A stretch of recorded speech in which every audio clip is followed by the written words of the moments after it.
Good morning, everybody. Welcome to the webinar Energy Efficiency and Designing for Sustainability in Humanitarian Response.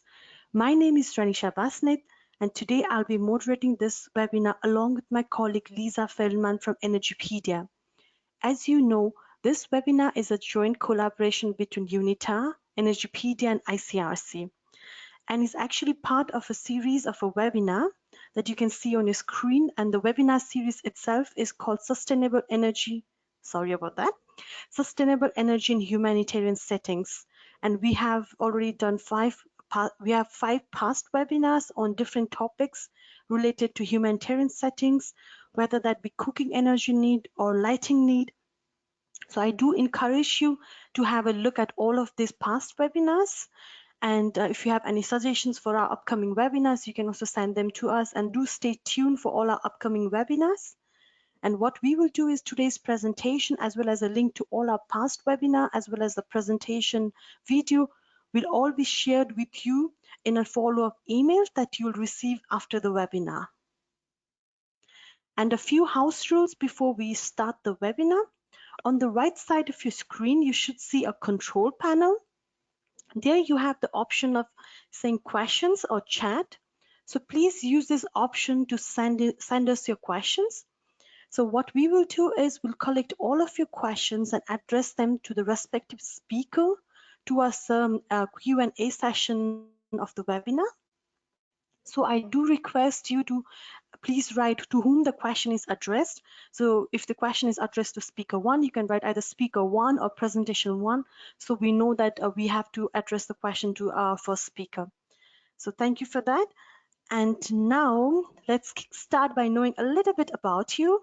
So a poll question should pop up in your screen in a few seconds.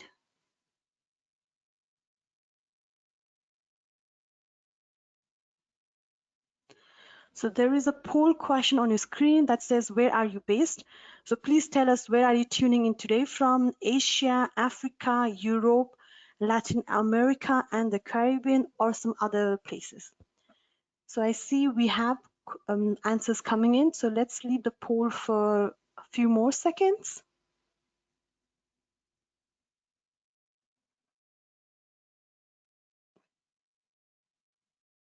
And now I'll close the poll and display the results.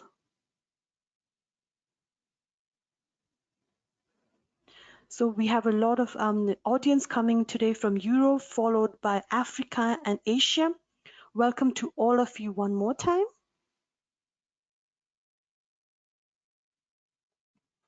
Now I have second poll question popping up on your screen.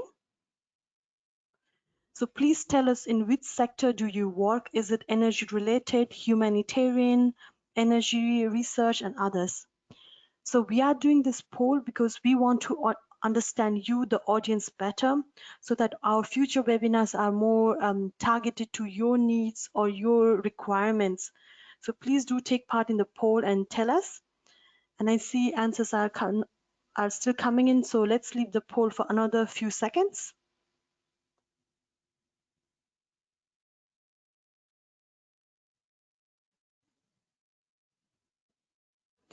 So since more answers are coming in, so let's leave it for another few more seconds.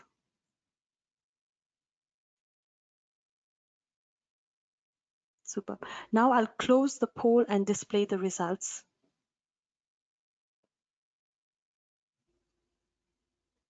So today we have a lot of our audience coming in from the humanitarian sector, followed by the energy. So I hope this webinar will be interesting for all of you. And now going back to our presentation, our webinar for today, I want to quickly run through the agenda for today. So today we have 3 presentations. The first one is from ICRC on energy efficiency principles and applied cases. The second we have from NRC Jordan, where they will talk about a case study of green building. And the last one is from MSF, where we will talk about solar AC and energy efficiency work of MSF. So without further ado, I would like to welcome my first speaker for today, Pablo Tambakis. Pablos is the head of construction of the ICRC Water and Habitation Unit at Geneva headquarters, and he's leading large-scale health and other related infrastructure projects in humanitarian contexts. Pablo, the floor is yours. I'm going to quickly unmute you now.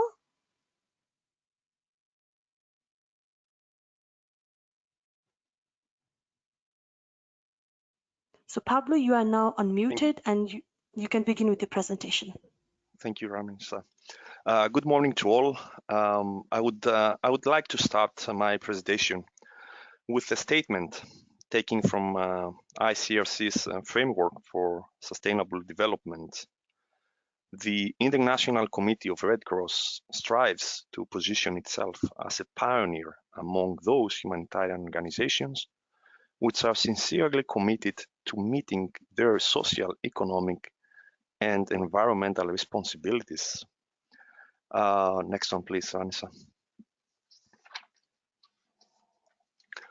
Indeed, what we are trying to apply is basically basic, though important principles of bioclimatic architecture and sustainable construction. We adopt design approaches that takes into consideration the regional climate conditions.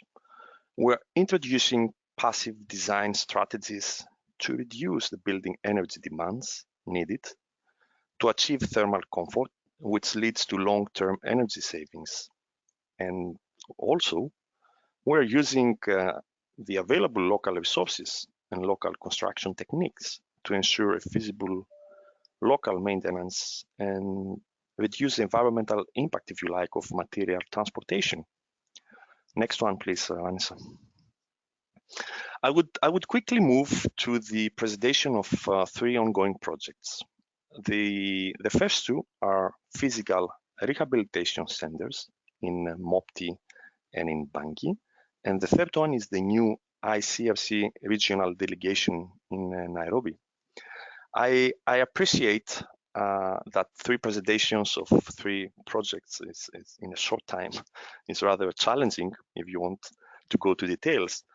Although, frankly, my intention is to provide you with a glimpse of our current activities towards energy efficiency and sustainability and designing for sustainability. And I would start with a project in Mopti. ICRC's physical rehabilitation program can be traced back since 1979. Physical rehabilitation, for the ones that they are not aware of, includes the provision of mobility devices such as prostheses, orthoses, walking aids, and wheelchairs, together with the therapy that enables people with disabilities to make the fullest use of their devices.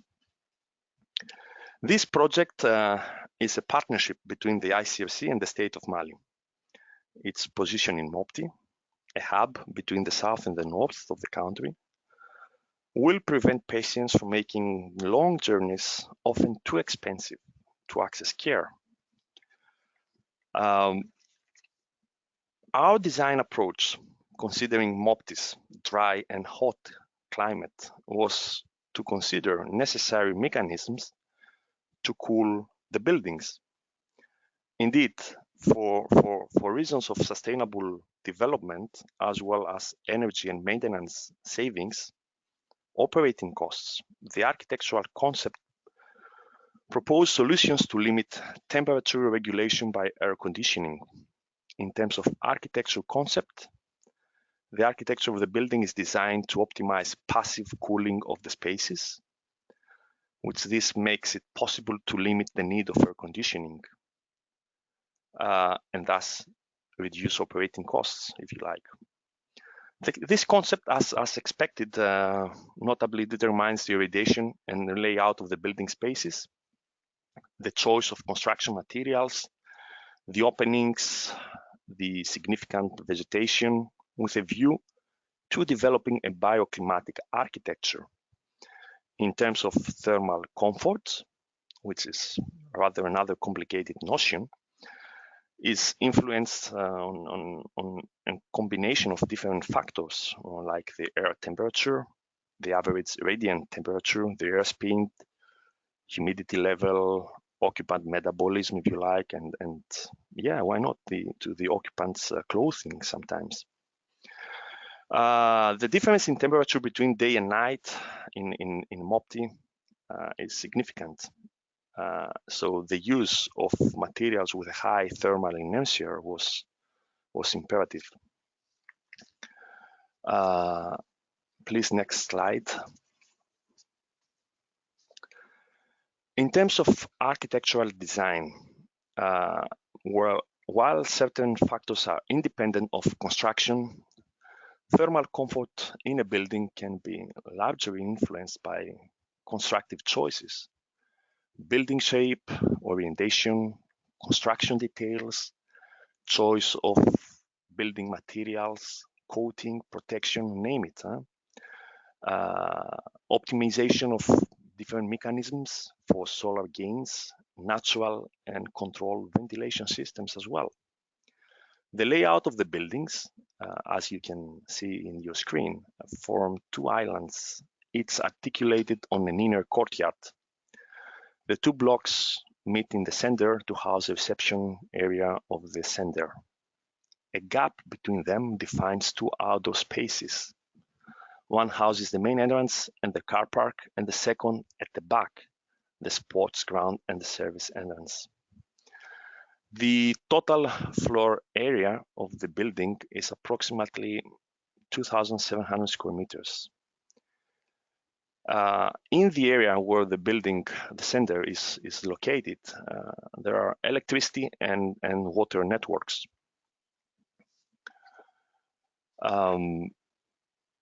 The non-air conditioned parts, which is on the top of the screen, this yellowish component of the building, and on the bottom, right, and on the bottom with this bluish building, which is the PO and the physio, and the accommodation to your left, the green square, are arranged as far as possible so that the openings are to the northeast and southwest, in the direction, in other words, of the prevailing winds, in order to optimize natural ventilation. Spaces between the closed areas create openings or relaxation areas and provide, if you like, additional air circulation in the inner courtyards. Talking about protection from solar gains, it is important to note that we have planned to plant 74 trees and shrubs, and also to cover the areas with grass. Next slide, please. The criteria for the selection of materials are very, very important component of every single project. We're based on the local availability of materials, of course, the physical characteristics, structural and thermal properties, the availability of the skilled labor, the speed of implementation, the cost to build, and the maintenance necessity and cost. Some examples of main materials used include the stabilized soil bricks for walls and ceilings, bamboo for external roofs covered in translucent roofing sheet to protect the bamboo from exposure to weather effects, while allowing at the same time natural light to pass through. Galvanized steel sheet for roofing with a false ceiling of timber and covered with reed mats. Natural stones for pavements and for parking. There were also other materials selected. Next slide, please. Why stabilized soil bricks? The project adopted the use of the SSB bricks on its walls and ceiling vaults for various reasons. One of them is the brick measure, the size of the brick. Of course, that it uses minimal cement content from 5 to 10% and requires no plaster for future maintenance. The bricks are easy to work with and have unique properties, allowing a natural regulation of the atmosphere in the dwellings. In addition, the stabilized soil brick can store heat and solar energy and release it in form of radiated heat when temperatures drop, especially overnight. The SSB offers great resistance. The compressive strength tested was approximately 60 bars, 60 kilogram per square centimeter. The production of the stabilized soil bricks uses 1% of energy compared to fire bricks. Hence, we have less CO2 emissions. And of course, just-in-time procurement. The production was done on site, ensuring no need for transportation of the bricks, and were used as soon as they were cured, approximately 21 days. The materials were all sourced nearby in the area, and yet, if you like, the debris of cut brick being predominantly made of natural material, disposal to the natural environment is not harmful. Next one, please.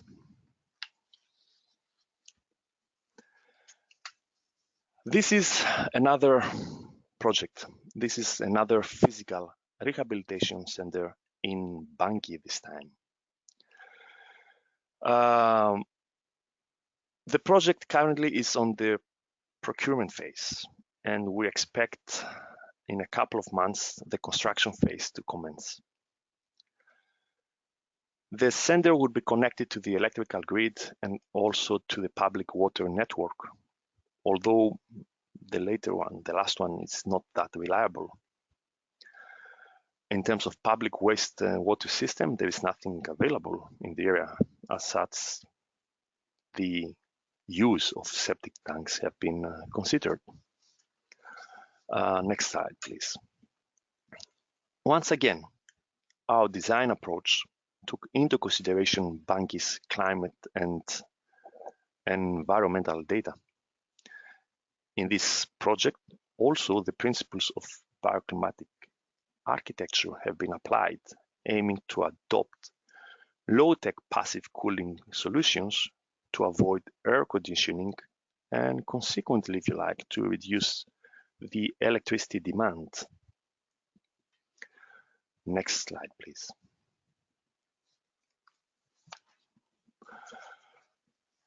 The layout of the building forms an island articulated on an inner courtyard, as per the example of the similar project in Mopti. In this particular project, though, we were not able to find adequate or reliable data, if you like, about wind. Hence, a design decision was taken to create gaps between the building blocks, aiming to facilitate the air circulation among the buildings. Next one, please. As per the example of Mali project, the use of the soil stabilized bricks have also been adopted in this project. Once again, the criteria for the selection of materials were based on same principles as previously: availability, physical characteristics, availability of skilled labor, speed, cost, maintenance. You will see on the table on the upper right side, the design decision was to use the double soil stabilized bricks, as well as in Mopti.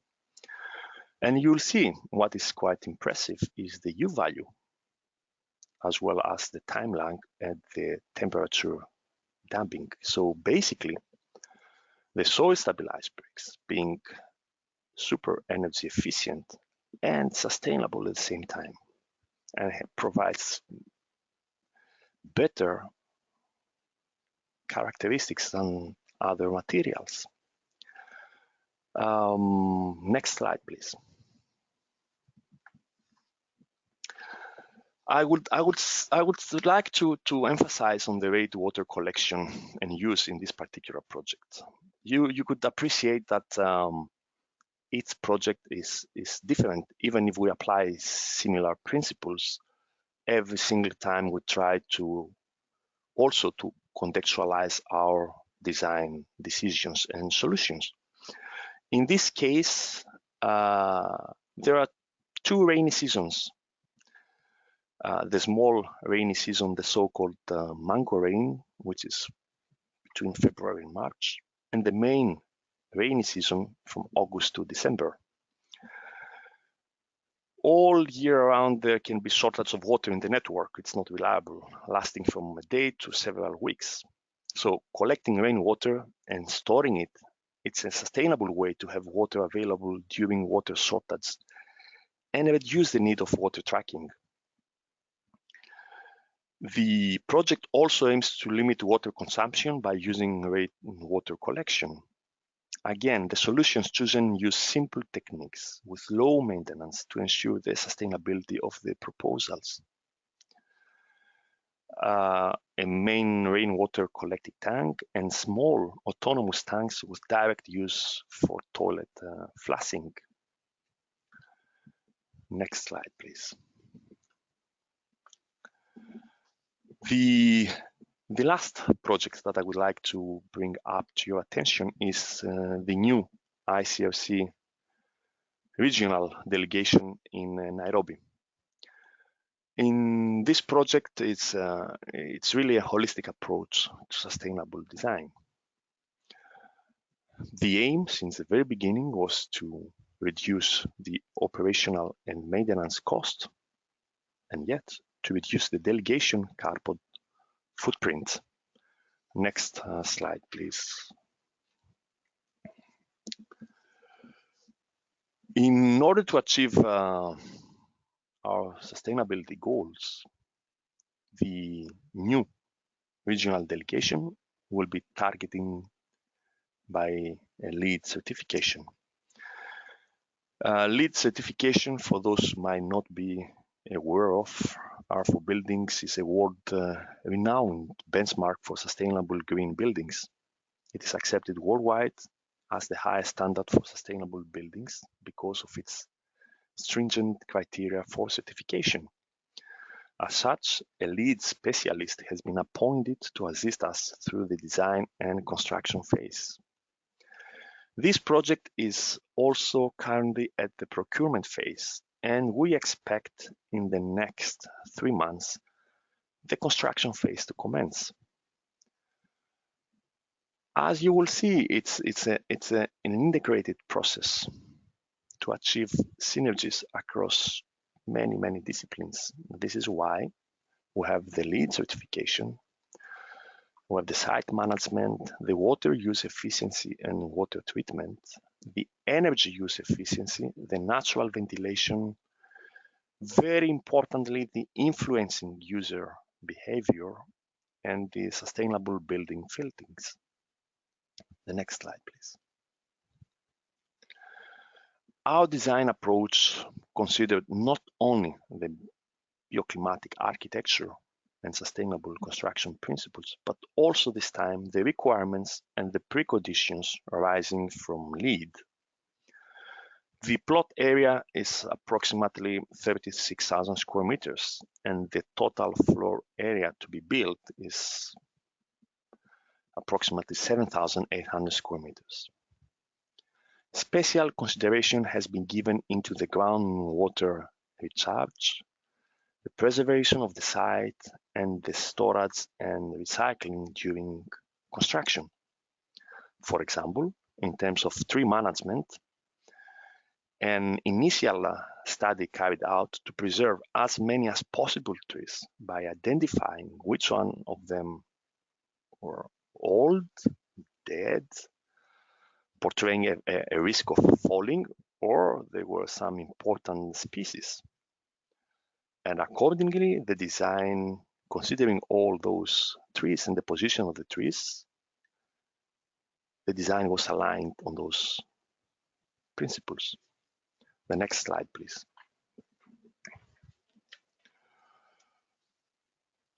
In terms of water use efficiency and water treatment, the target is 95% of rainfall to be harvested. Rainwater surface runoff flows directly to the pond, which is in the middle of the site. It will be an artificial pond. For areas lower than the pond, the surface runoff goes into a holding tank, or then it will be pumped back into the pond. From the pond, the water will be pumped into an overhead tank, where it would be distributed for flushing and irrigation. In terms of waste water treatment, in this case, the dirty water from the toilets and the sinks will flow into the wastewater treatment plant, which is in the lower right corner. And the treated water will be stored in a holding tank, which then will be pumped to the pond. From the pond, the water will be pumped into an overhead tank, and then, as we said, it will be distributed for flushing and irrigation. So the pond, apart from the aesthetics, will be used to help and circulate the water around the site, and of course as a temporary storage for rainwater as well as treated water. In addition, water efficient fittings have also been considered to be included into this project. Next slide, please. Pablos, could you wrap up in the next 2-3 minutes? I'm about to finish, yeah. Yes, super, thank you. In terms of energy use efficiency, solar panels will be installed. The target is to have 120 kilowatts, which really represents 20 to 24% energy savings. We will have energy efficient fittings, as I previously said to you, by using LED lamps, daylight sensors for all lighting, and also occupancy sensors. In addition, we will have a wall building energy simulation, which is also a prerequisition from the lead. Next slide, please. I will go quickly on this one because it's the same principle as has been shown in the previous 2 examples about natural ventilation and about the stack effect that we should create in order to embrace the natural ventilation. So I will move to the next one quickly.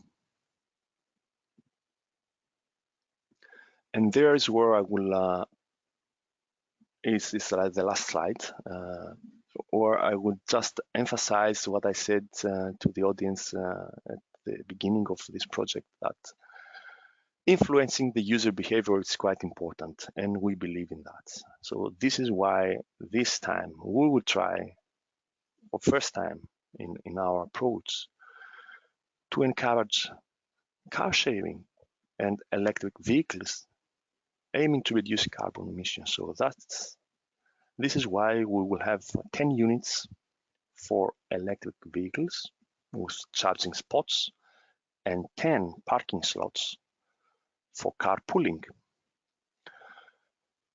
In terms of sustainable building fittings, I mentioned to you that we'll have different fittings from water taps to bulbs, sensors, and of course a building monitoring system which will help for future planning and will assist, if you like, in finding areas where savings can be made. The last one. I would like to thank you for listening to me, and I would like also to give the credits to all water and habitat teams and consultants involved in the development of those projects. Thank you very much.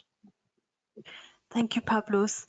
And again, a quick shout out. So if you have any questions regarding the three distinct case studies that Pablo just presented, or any queries, just type them in the question box on the right side of your screen and send them to us.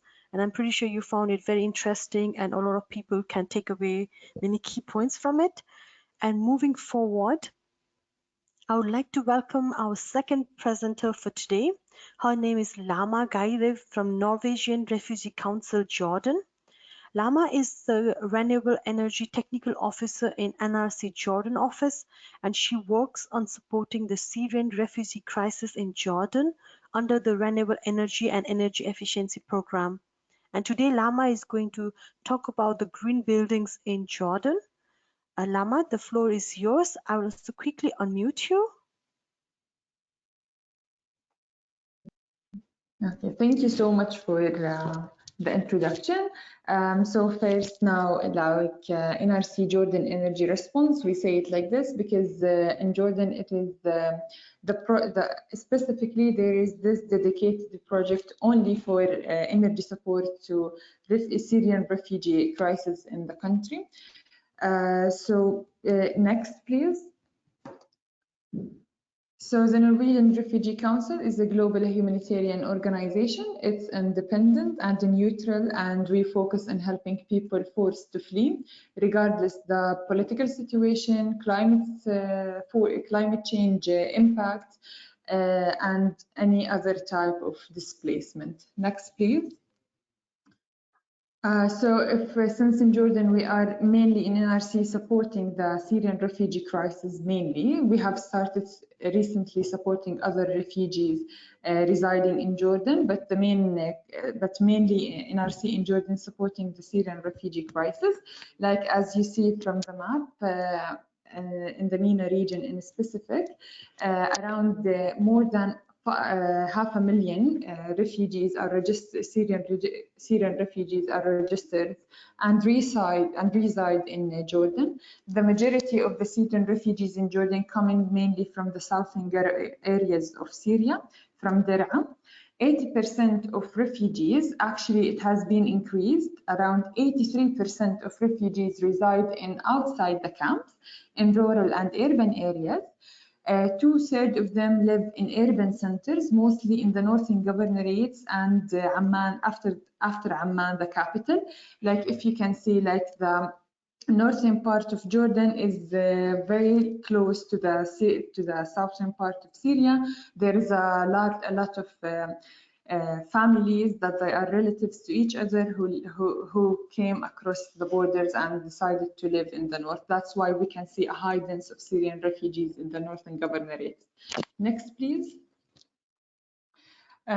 In Jordan, registered refugees, regardless of the nationalities, they have the right to access to public services as health and education in host communities, and mainly due to the Syrian crisis and the sudden huge increase in the number of population put extra pressure on the infrastructure that is almost like it was already somehow poor and needs more support, which puts extremely challenges and extra pressure to the government to cover the demand. Mainly the three main identified sectors that were really in high pressure were shelter, housing, education, and health. So in order to the existing public infrastructure to cope with the new sudden increase of the number of population, a lot of the global humanitarian NGOs working in the humanitarian sector came to support the government of Jordan to find more innovative solutions and applicable solutions, sustainable also, to overcome the crisis impact and create sort of an asset and a legacy of this support beyond the crisis itself. Next, please. So mainly in Jordan, the energy situation, like this slide summarizing the energy situation, because somehow the Syrian crisis helped the government of Jordan to overthink about the crisis itself and have established the National Energy Efficiency Action Plan, in addition to the renewable energy strategy. To help to cope with the new changes and to have better support and better overview from different stakeholders, not only from the governmental aspects. Generally in Jordan, 99.9% of Jordan is connected to the national electricity grid. The country imports 92% of its energy requirement in 2018, but if we compared it to years before, it was around, to the year before, it was around 94%. Jordan has a very progressive strategy, as we have mentioned, to promote renewable energy and energy efficiency. And there is a subsidy for the low-income household bills by 80%. Next, please.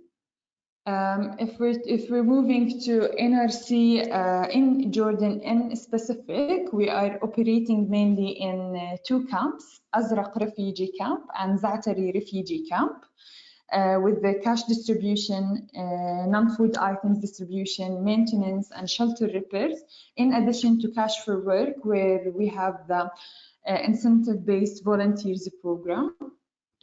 The other thing, we have the host communities. We have the flex modality, where we do rehabilitation work for the shelters. We have wash upgrades and water connections. We have the renewable energy for refugees project, and we have the cash for rent project. So now if we zoomed in to the renewable energy for refugee project, which is a project funded by IKEA Foundation, and it's a project distributed between two, actually it's not the slide that I need, there is another slide, the one before. So next, no, next, sorry. This is the one, next.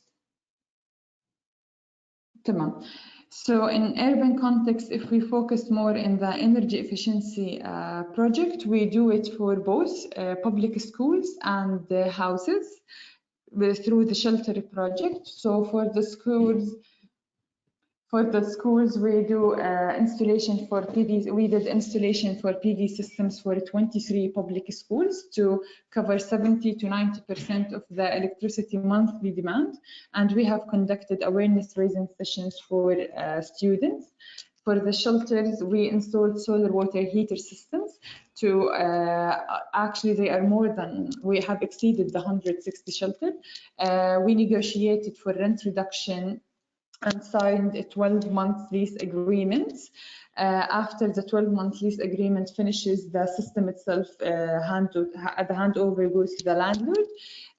So this intervention for the shelters helped to ensure savings of energy bills by 30%, and some savings from the rent reduction also, because the rent is one of the main challenges the refugees here is facing, and it puts them under the risk of eviction. So next, please. Okay.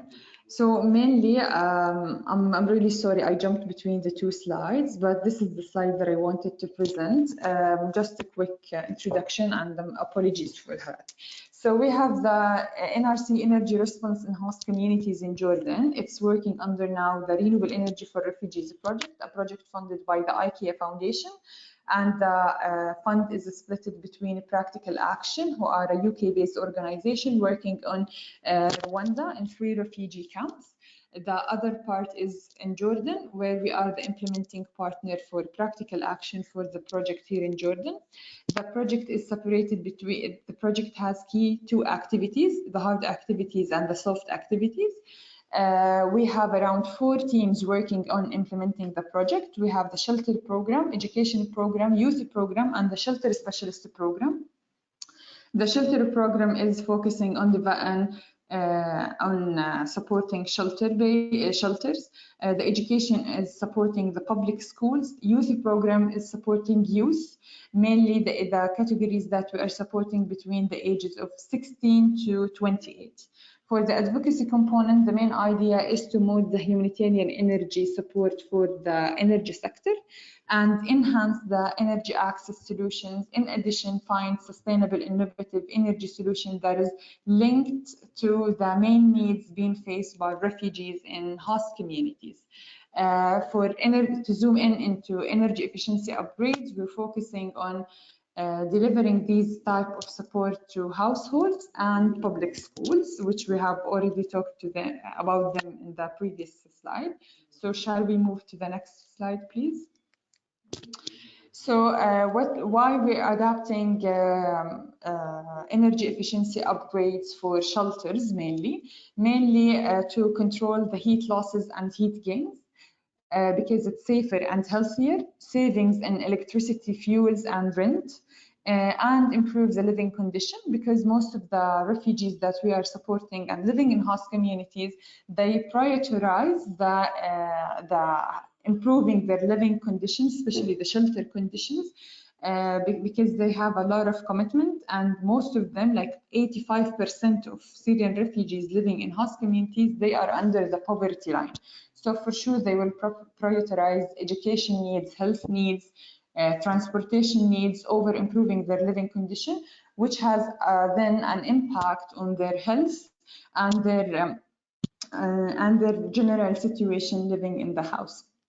So mainly the support that we are providing, as we talked previously, we install a solar water heater system on the rooftop to reduce the electricity consumptions and the fuel consumption for heat water, because we did a focus group discussions and surveys, and it was the findings showed that the high consumption of money or electricity goes to water heating and space heating. So the solar water heater system covers this part.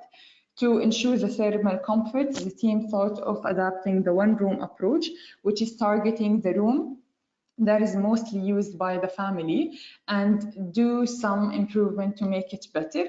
So we focus on building envelope for walls and roofs, internal walls, I'm saying, and roofs by doing a sloping screed and cement slabs to make it more thermal insulated. And we apply some internal walls insulations. We switch to efficient lighting, like LED, and we try to do to change the openings, like the windows, to double glaze rather than the single glaze. In addition, one of the things that we are focusing on is control the volume of the space. So for instance, if this selected space is quite big, in proportion to the number of individuals using this space, so we try to reduce the area that needs heating by installing a partition or by installing an extra ceiling. So in that case, it will have like less volume to be heated during the winter time. In addition, it will make it will help to increase any decrease any thermal transfer. Shall we move to the next slide, please? So this is pictures from one of the selected shelters. If you can see, like, this shelter has a high humidity problems. So we did some internal wall insulation. In addition to the kitchen itself, the roof itself was from bamboo. It was a bamboo roof, so we switched it to to another thing, and we installed the solar water heater system. Like you can see, the impact is totally high, and you can see how much the feedback from the family actually was really good, and they feel much better. It's healthier, it's cleaner, and it's safer for them. Can we switch, please, to the next slide? So for the schools, it is almost the same activities, but it's somehow, because the schools are quite big and we are supporting double shift schools. And these schools are operating like 7 days a week for 12 hours. So at some of the cases of these public schools, like the electricity bill was really high and it reached its double, like more than 1,000 GOD per month.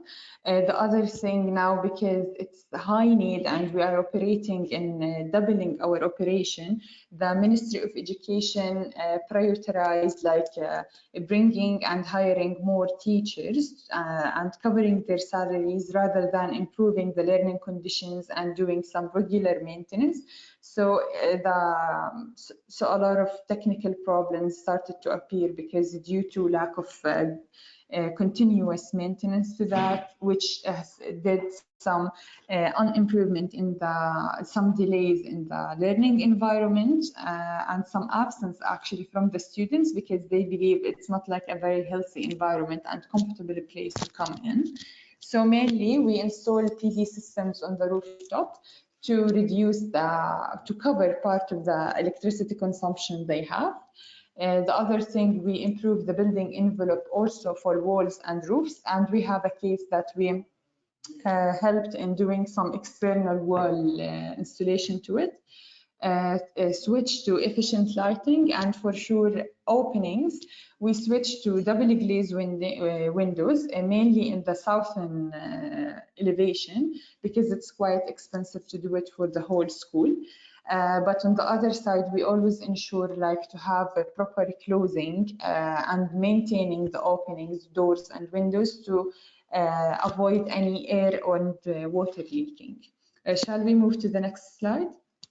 So this is a school that we have done with the support of the Jordan Renewable Energy and Energy Efficiency Fund, external installation for it, and the other picture showing a school that we have installed a PV system to it, and that was covering around 90% of its electricity monthly consumption. Shall we move to the next slide? So after working with the energy humanitarian sector here in Jordan, the main challenges that we have seen is in Jordan, we have lack of funding for energy sector in general, even though it is highlighted in the Jordan Response Plan as a very high important sector to be supported, and it's one of the main challenges the refugees are facing. As we have mentioned, refugees have accumulated electricity bills. They do not pay it in a regular basis. So it put them in a very critical situation with the landlord and put them in disputes all of the time and under risk of eviction. The second thing is lack of interest from the donors to fund energy projects in general. Not recognized because we believe the priority is not being recognized as it should be. Then lack of humanitarian experiences in building energy related projects. So we're good. Is there anything? Yeah.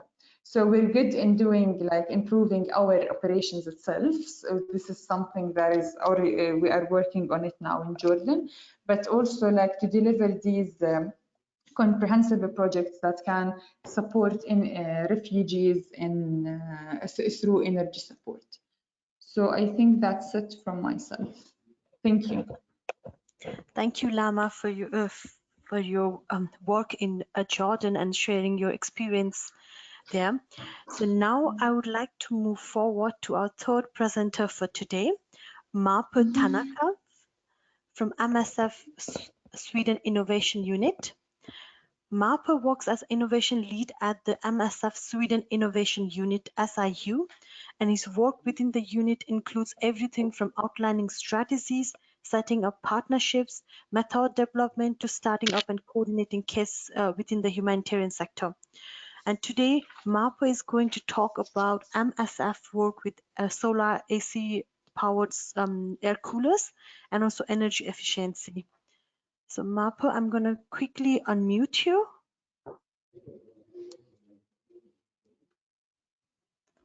And please begin with the presentation.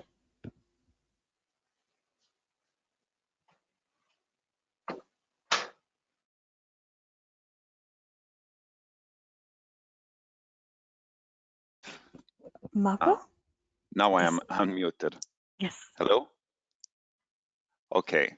So my name is Marta Tanaka. I work for MSF Sweden Innovation Unit, a unit within the wider MSF, where we work with everything from process development to products and technologies. And we work with both medical and non-medical challenges.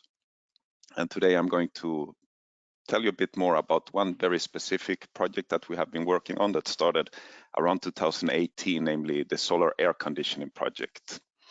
But before I do that, I will just give you a brief background. Next, please. So around 2017 or 16, we started to work together with one of the operational centers in MSF in regards to provide better technical, socially, environmentally, and economical responsible energy solutions that are more adapted to context and needs, and that would offer the best setup possible to our operations. So this was basically how we started to engage with energy and sustainability projects. This more high-level kind of work led us to other energy-related projects. And in 2018 or 17, I believe, we started with something that we can say was an inspiration to the solar air conditioning project I will talk a bit more about. And that was the SOX project, solar oxygen. Essentially, one of the low-hanging fruits we identified in order to take away the weakest component of solar-based systems, basically the batteries. And the idea with that project was to compress therapeutic oxygen during daytime when there was sun in storage tanks, so that we could use that later on for therapeutic purposes. And besides this project that looks into a very concrete product, we have been also looking into ways of decreasing energy usage, and lately we've been working together with ICRC on an energy behaviors change project. And these are just some samples on how we work with different energy related topics. But now I will go a bit more in depth with the solar air conditioning project. Next, please. So this slide here shows you some snapshots from a World Economic Forum movie that essentially lets us know that we are heating the planet in order to cool ourselves more and more, to the extent that if we continue as we do today with the increase we're seeing in the purchasing of air conditioners, that is estimated to be around 5.6 billion units by 2050. This could contribute to a 0.5 degrees Celsius increase by 2100, which is quite considerable number and very remarkable. And of course, this is something we've been seeing also within our organization. So we are not an exception from this. Next slide, please. What was considered a luxury, perhaps, let's say 15 years ago, is today more and more a standard approach within the movement. And many times we need cooling for many different reasons, everything from operational theaters to offices. So it's both for our medical activities as well as for comfort temperature cooling. And this has increased to the extent that today, and these figures are quite rough, but it's the best estimation we could get, that all the diesel that we consume, because many of the projects we run are in very remote areas, so we depend on diesel generators to run our equipment, constitutes about 30 to 50% of the total consumption. And this is more or less the same as the amount we use to run our Land Cruisers. This would translate into around 3 million euros per year and around 6,000 tons of CO2 emissions. Next slide, please. So with this in mind, and already being in contact with a lot of the energy experts within the organization, we decided to start a project funded by internal innovation funds, where we would try to identify ways of reducing the costs, but also our emissions, right? As well as to make our projects more autonomous. Again, often we are in very remote areas where it's very complex to transport and manage diesel. So with these objectives in mind, we set this project off. Next slide, please. And just to give you a very brief overview also of the methodology, what we did was basically, okay, let's try to identify what is our needs first, right? And to go a bit more in detail to really nail down the use cases where we would be applying this. When we did this, we wanted to see what's existing out there, a thorough market analysis. And at this time, we didn't really know at all what we could find. And after this, of course, we would try to see if there was a good match, if we could buy something off shelf, or if we would have to work with a manufacturer to tweak. We simply didn't know. But if we found something with potential, obviously we would pilot test this and then finally build evidence and disseminate this as much as we could. Next. So looking into our needs, what we could identify was 3 main areas: 24/7 use, nighttime use, and daytime use. And these areas could translate into then the first one: laboratories, operational theaters, intensive care units, pharmacies, basically any kind of activity where we need to assure that we can control the temperature 24/7. On the nighttime use cases, we could basically see that this was residences where our staff sleeps in the cases where it's so hot that you need to have comfort temperature at night. And then the last use case area was then for daytime consumption only, could be translated into consultation rooms, medical wards, a bit depending on the activities of the medical wards and also where we are having these activities, and then also offices. Next slide. So after we identified our use cases a bit more in detail and had a better idea of the extent of the needs, we started to look widely on what's existing out there. And what we looked for was 2 different things. Primarily, we wanted to see if there were air conditioning systems that could work on direct solar panel power, PV, DC power essentially, right? So inverter type of air conditioners and not the traditional on-off ones. And just to try to explain why the conventional air conditioners doesn't work with direct solar panel electricity is if you have sun at one time, you get good flow of energy, then suddenly you have cloud, it decreases, and then on again and off and so forth. And this puts a lot of pressure on the compressor, finally rendering it to break down. So this was something that we needed to find. Then also we wanted to identify or see if we could find some sort of thermal storage solution in order to avoid battery banks that often are very expensive and sometimes the weakest point of these systems, as well as generator use.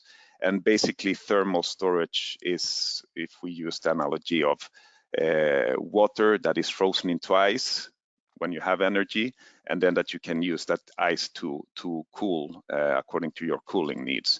But obviously this could be with different kinds of mediums like different phase change materials and so on. Next slide, please. We didn't find any thermal storage solutions. It turned out that the ones that exist, they are not mature enough, either too expensive, or too bulky, too difficult to manage. And in general, the ones that exist that are relatively good and could be used one way or the other and are competitive in price, they are designed to bigger systems, way too big than the ones we're looking for. So we have to give that up, at least for now. What we did find, though, were solar AC units or air conditioning units that could potentially, according to the specs from the manufacturers, work with direct solar power. And as you can see, these two units we found, they're suspiciously alike. And the biggest difference between them, besides the stickers, is the price. So you have an American brand to the left and a Chinese to the right, and it's about half price for the Chinese one. Even so, we bought both of them, 5 units in total. And yeah, next slide. And shipped them to Haiti, to Druya Hospital, that is a burns care hospital. And we set up 5 units with the 3 different kind of use cases we identified before, right? The daytime use, nighttime, that is essentially a hybrid system that works on daytime and grid or generated power. And we also found a relatively big bank of batteries there, so we used that as well. Next slide, please. So this is a very simple this system design solution of the hybrid setup. And to the left, you can see how it runs with solar panels, and during nighttime, it runs on generator. Next slide. And now we came to the conclusion about 1.5 years later that they are up and running fairly well, or very well. There have been no breakdowns on the actual units. The systems have been running in different ways. For example, the setup with the batteries didn't turn out to work very well, as we suspected, because of the batteries running low. But the other ones, the ones that work on direct solar power for consultations rooms, are still up and running very well. And the same goes with the hybrid systems. So today we're basically still collecting a lot of data to have a better idea on how they function and how to optimize the usage of the solar air conditioning units. And yeah, you can move into the next slide, please. Just to get back then to the initial objectives of the project that now formally is over, at least this phase of it. We proved that we really can reduce costs with this kind of setup. We estimate the return on investment to be around a couple of years, as low as 1 year, if there is good enough sun radiation, and also, of course, depending on the temperature differences and the diesel price and so on. And we've also proven that we can make our projects more autonomous. Obviously, we haven't fully tried this in the most rural areas, but the example of Haiti has shown us that both the hybrid system and the direct solar powered setup is working well. So we believe that this can provide much more autonomy to the projects, or at least reduce the dependency on diesel. And also the carbon footprint is estimated to be reduced between 1 to 2.5 tons CO2 each year, depending again on the usage areas. So then finally, mission accomplished. Absolutely not, of course. This is just the beginning. This is something that we started to look into. And even though we are in the right direction, there is, of course, still many things to do. Next slide, please. And also just to say that this is, of course, not a magic solution that just works by itself. You need to put this in consideration with a lot of other things. I think it was very interesting to hear Pablo's presentation before about passive cooling measures and the design of structures, obviously the insulation and so forth. So you always have to consider if you have a need for cooling, and then you can consider to install solar ACs. And that's back a bit also to our behavior change project or energy sensitization. You need to make conscious choices. But with that said, we also know that the cooling need is there. So we have to find these solutions as well. And during 2019, we saw that there was a lot of interest on this solution. We presented it, we discussed it a lot with a lot of people, but we didn't see that translate into actual orders until the second half. So in September, October, we started to see that there started to come in some orders, not huge amount, but at least some, 60 orders from different places, and also some that were purchased locally. And we hope that we will have some more qualitative input coming out from those installations that will be happening now in 2020. And these insights will, in combination with the more in-depth analysis that we continuously are doing now in Haiti. So we had some struggle in the beginning to put in metering systems, but we eventually managed to do that. So we're measuring the effect, the loads, the temperatures, so we can see the efficiency of the different setups. And the 5 units we have there running on solar power, we are benchmarking them with 7 others that are running on conventional generator power. And also with the help of this analysis and this data, we are now together with an external company developing modeling tools, so we can make it as easy as possible for our field staff to know when it is makes sense to order these units. Basically them providing some input like price of diesel, usage areas, insulation, usage, etc. And then they get some outputs in terms of return of investment and carbon dioxide reduction and so on. We also want to write a research paper on this topic because we know that one of the main barriers to scaling is evidence. So we believe it's very important that we document this in a good way, and again also nail down the use cases so we know how to use the different setups and in what way, and that we see that the biggest impact we can have is actually if this goes outside of our organization and is used more widely in combination with other energy efficiency measures, of course. And then also we want to look a bit more into the thermal storage options. We know the technology is getting there, even though not fully there. We believe it may be in a couple of years, and this would really close the circle, so to speak, in order to have a fully independent system from diesel, that is. So basically, that's what I had to present today. Thank you very much. Thank you, Marta, for shedding a light on the cooling needs, and thank you to all our other 2 presenters. And I think today within this webinar, we touched upon different aspects of what it means to design a energy efficient or sustainable building with all three different case studies. So now I would like to move to the Q&A questions, and we have a lot of questions popping in for all our speakers. And now to the audience, it's also your chance to send us more questions. So please use the chat box on the right side where you have chat/question and just type in your questions. And now I will just unmute all of our speakers so that they can answer the relevant questions. And I would like to start with Pablo's. So the question to Pablo's is for the Nairobi project, you talked about LED targets. How much is it expensive? How much is it expensive to have an LED certificate process in comparison to the other projects where you did not have it?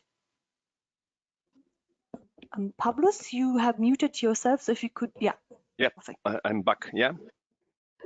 Well, it's as I mentioned to you all, it's a new thing for us as well. We are still trying to understand. We are keeping data. We tried because following or pursuing a LEED certificate, you need really an expert from the very beginning of a project up to the very end. So today, currently, I'm not in a position to give you a figure or a rate, but what I can tell you is that we're keeping data. We want to see how things they will advance over the construction phase, because still there are a lot of issues to be monitored, and it will be a challenge, I can tell you. But at the same time, what I could perhaps answer to your question, Ransha, is that my assumption is that the cost will not be that much beyond the threshold, if you like, for the rest of our projects. I would rather steer our attention on which projects you could go for that certification, because it's true that in the humanitarian field, and we always have to take into consideration the context and the capacities of the context. And as you will see, that we didn't try to pursue a lead certificate in Mopti or in Central Africa Republic, because there it's not easy to go through that thing. Whereas in Nairobi, which is a much more regulated context, where we have the right resources, if you like, it's something that it's not new in Nairobi. And this is why we took that initiative, because we do believe that it will be a landmark project for our institution. So concretely, no figures yet, but I will be able soon by the end of this project to have a comparison analysis and provide, if you like, to all of you some refined figures. Thank you, Pavlos. Perhaps that could be another one of the webinars where we could present it. Now moving to Lama, I have two questions for you, and they are kind of combined. So we talked about electrification in the schools and electrification for refugee shelters.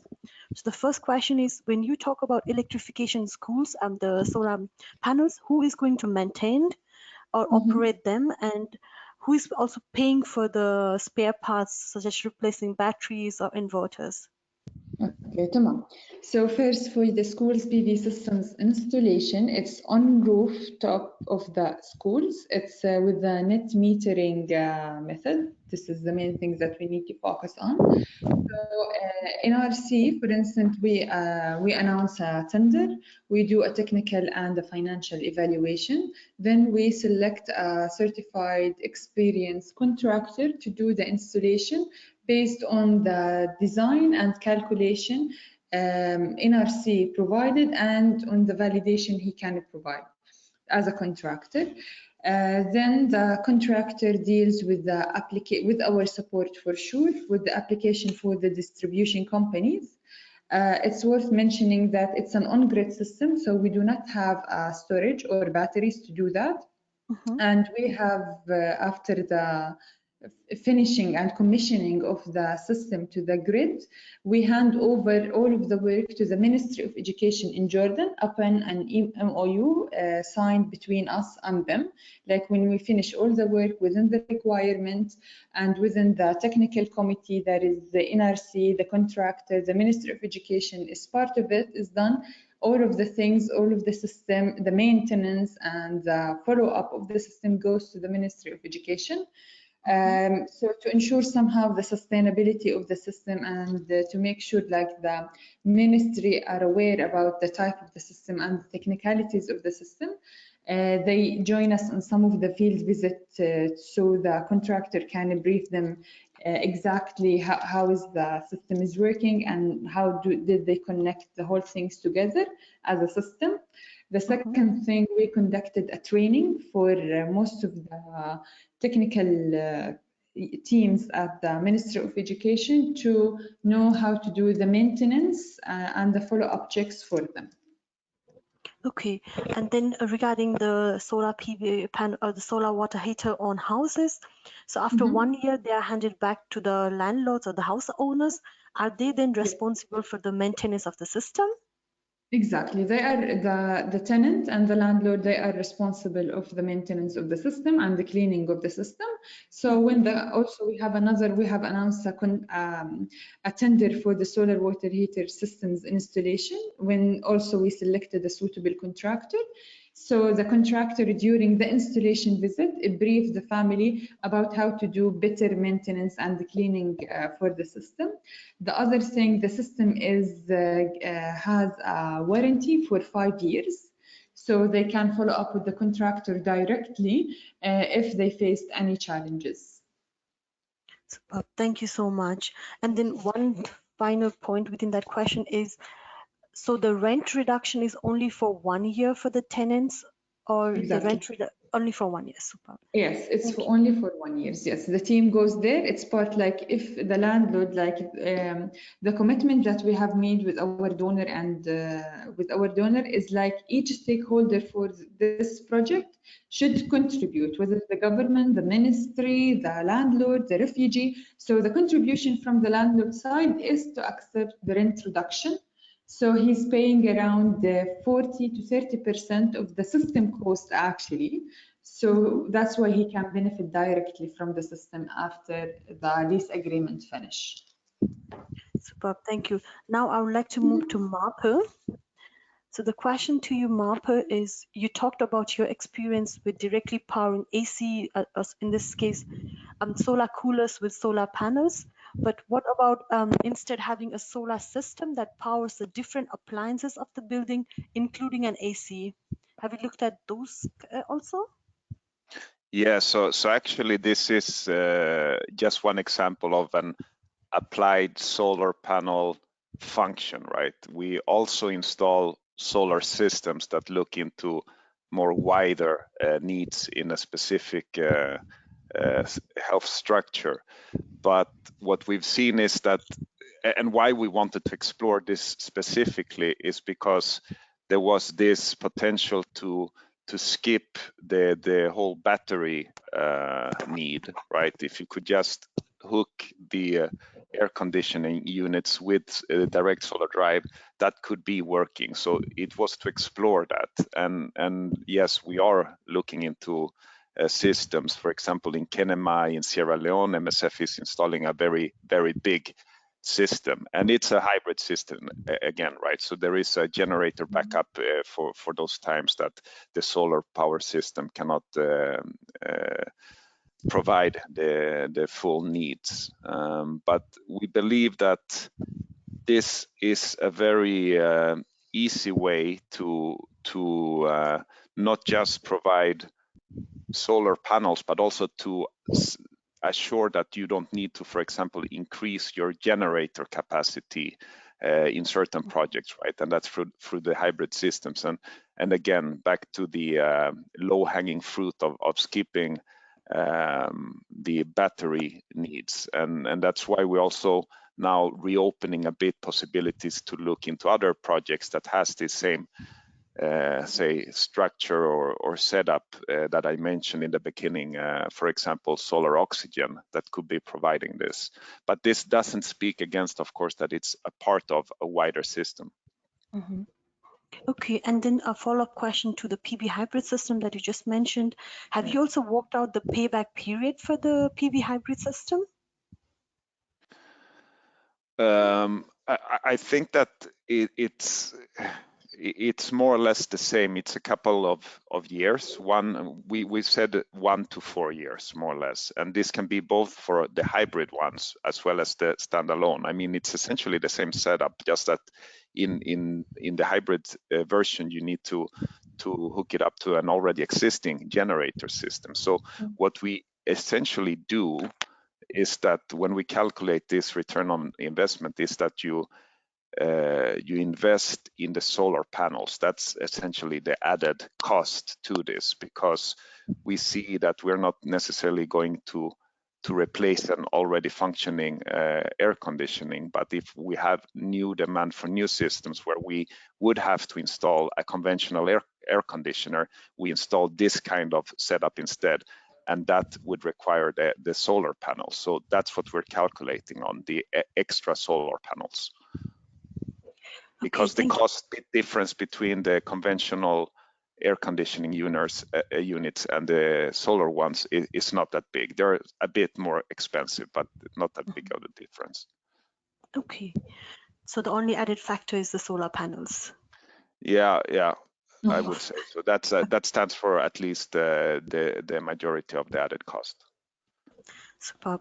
So now I have a question that's for all of our speakers, and the question is, what tools are available for potentially non-technical emergency responders for planning sustainable energy solutions from the onset of emergencies?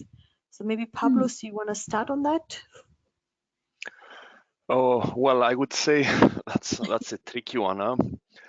Huh? What tools? I would.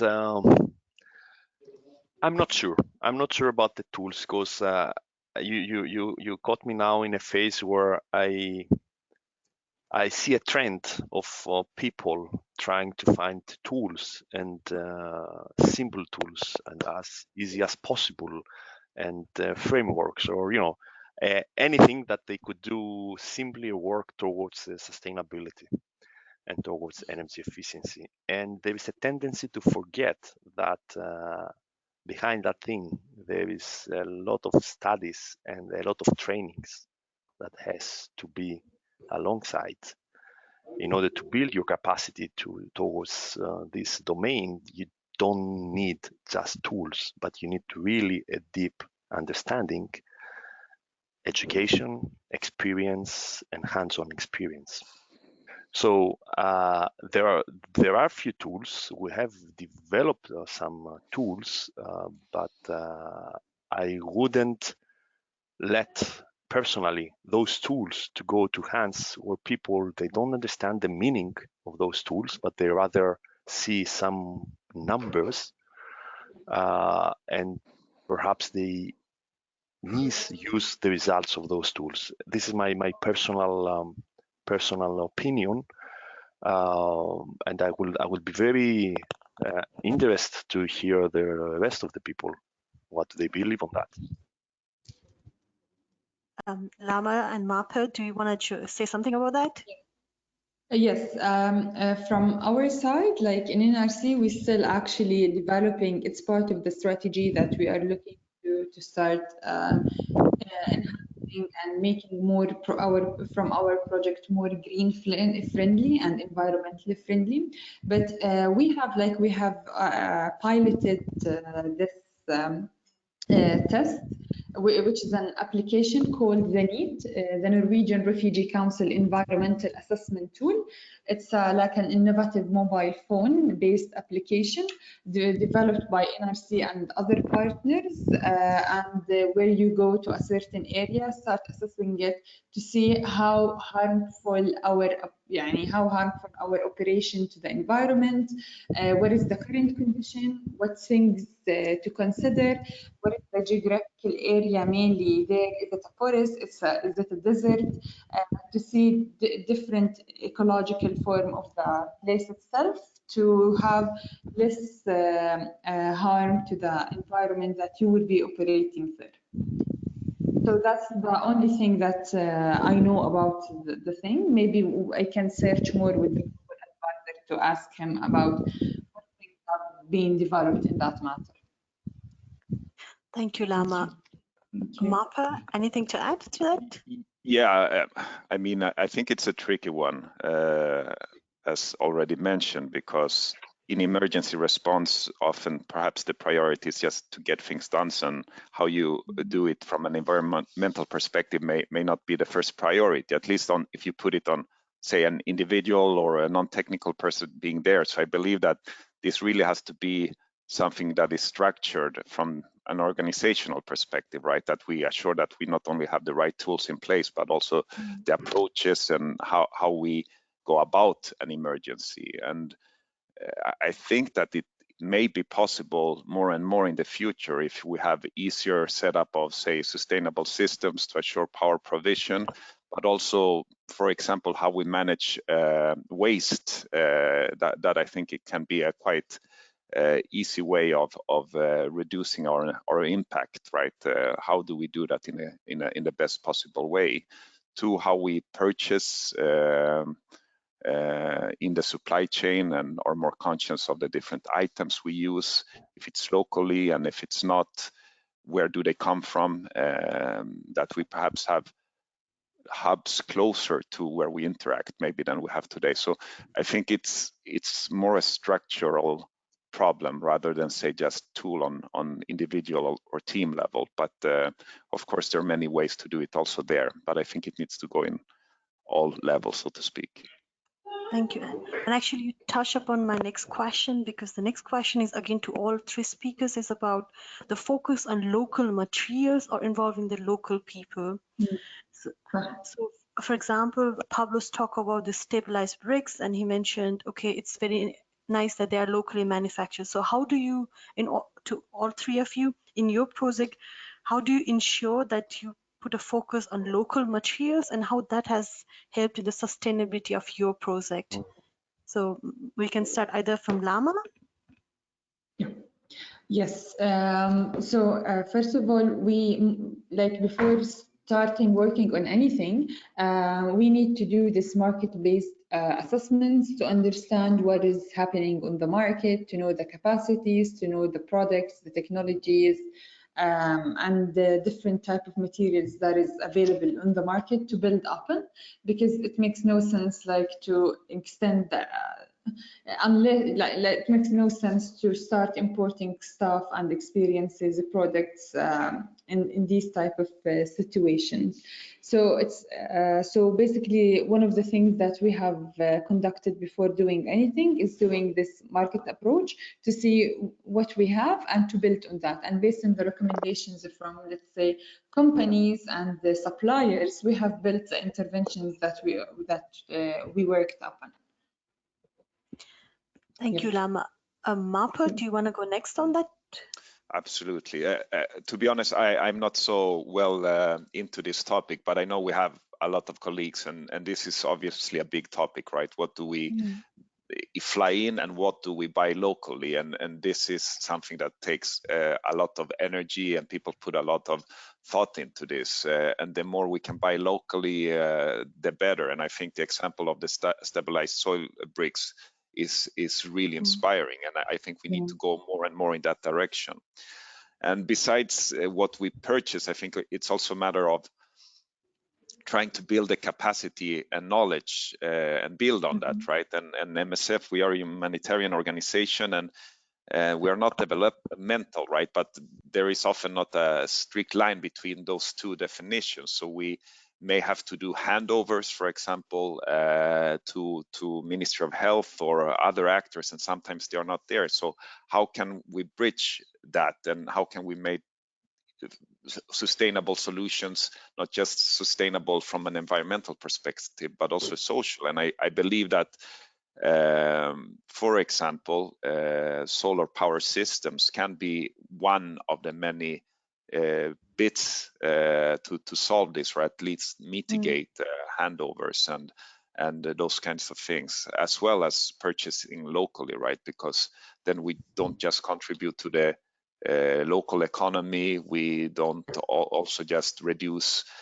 transportation costs, but we also learn to build more according to the context and build around that knowledge. So I think that whatever we can do locally is very important. And of course, it's sometimes more convenient to just fly in things or do whatever because it is an emergency. But again, I think it's a structural thing we need to change, and we need to learn with the very concrete examples that we have, all of us, I think. Thank you, Marta. Pablos, do you have some points? Yeah, absolutely. I think I have to agree with both of my colleagues answering that question. And at the same time, I will try to separate those things in two levels. At least the way that we as ICRC, and especially as the Water and Habitat Unit, looking at those things is that first of all, we have this institutional framework from sustainable development. So basically there is really a policy, a strong policy towards these sustainable development objectives, something that binds our actions and our work in the field.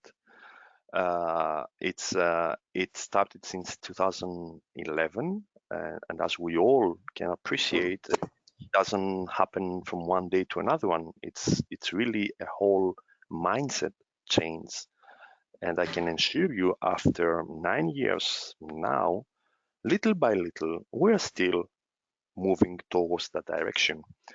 In the field level, I agree with Lama that every project requires a thorough study of what is available and what you can do. It's our work, it's a kind of a constant trade-off. It's a compromise, if you like. There are many components: this the environment, the sustainability, the durability, the cost, the time. There are so many components that you really have to be a chef of an orchestra in order to make them all binding together and smoothly running over your project. So yes, indeed, the examples of the projects that I brought up to your attention, the two of them, they are using soil stabilized bricks because they are local materials, because they were the conditions on the ground in order to be able as not only to design but also to construct. And at the same time, even in Nairobi, where there the market it's international, you could import whatsoever you like in Nairobi. Still, I didn't go into details. You will see again our approach was towards using local materials. The infill walls, for example, of the whole development will be with a local natural stone. So I believe, just to sum up, it's two things. Everybody needs to believe in that. It needs like a strong policy coming towards this objective at international level.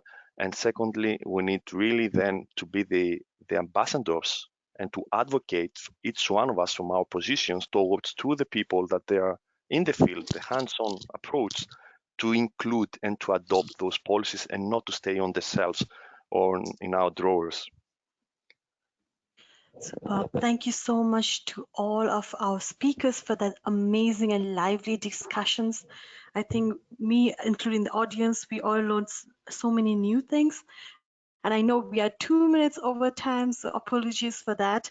And before I let all of you guys go, a quick shout out that we will provide you a link to the documentations in the follow-up email, so stay tuned for that. And we also have other webinars coming up. So once you close this webinar window, a survey will pop up there. You have the option of giving us feedback about what other topics would you like to hear from, or what did you like or didn't like, so that we can improve it for the future. So please do take the time to fill out the form. So once again, a huge thank you to our wonderful panelists and also to you, audience, for staying with us towards the end. And thank you again, and I wish you a good day, and bye-bye. Bye. Thank you. Bye. Bye, everybody. Take care. Bye. Bye. You too. Bye.